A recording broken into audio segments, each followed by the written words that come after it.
8वें वेतन आयोग को लेकर ये बात तो साफ हो गई है कि इसे पूरी तरह से लागू होने में वर्ष 2028 तक का इंतजार करना पड़ सकता है। लेकिन ऐसा नहीं है कि लाखों केंद्रीय कर्मियों को इसका फायदा साल 2028 से ही मिलेगा। एक बहुत ही महत्वपूर्ण जानकारी से जुड़ी आप तक पहुंचा रहे हैं, वीडियो को देखिए अंत तक। देखिए, 8वें वेतन आयोग का फायदा 50 लाख से ज्यादा केंद्रीय कर्मियों और करीब 65 लाख पेंशनर्स को मिल सकता है। खबरों के मुताबिक 8वां वेतन आयोग 1 जनवरी 2026 से लागू माना जाएगा और इसी तारीख से कर्मचारियों को नए कैलकुलेशन के हिसाब से सैलरी दी जाएगी। दरअसल इसी साल जनवरी में मोदी कैबिनेट ने 8वें वेतन आयोग को मंजूरी दी थी, लेकिन इसका आधिकारिक नोटिफिकेशन नहीं आया और ना ही आयोग का गठन हुआ।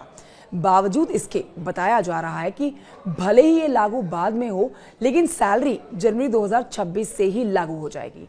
आपको बता देते हैं कि किसी भी वेतन आयोग में सैलरी कैलकुलेशन के लिए फिटमेंट फैक्टर बहुत मायने रखता है। ये बेसिकली एक मल्टीप्लायर होता है जिससे किसी कर्मचारी की मौजूदा बेसिक सैलरी यानी कि कुल मूल वेतन को मल्टीप्लाई करके नई बेसिक सैलरी तय की जाती है। 6ठे वेतन आयोग में न्यूनतम बेसिक सैलरी 7,000 रुपए थी और 7वें वेतन आयोग में फिटमेंट फैक्टर 2.57 था।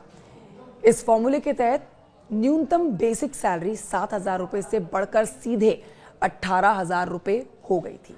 अब देखिए, 8वें वेतन आयोग का अब तक ऑफिशियल नोटिफिकेशन नहीं आया है। इसको लेकर अब तक कई रिपोर्ट सामने आ चुकी है जिनमें अलग अलग फिटमेंट फैक्टर्स पर चर्चा की गई है। कुछ रिपोर्ट्स में 1.92 तो कुछ में 2.86 तक के फिटमेंट फैक्टर पर चर्चा हुई है।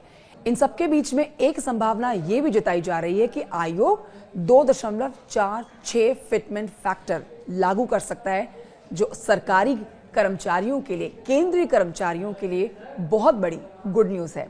क्या कहेंगे आप इस पर? कमेंट करके जरूर बताएं।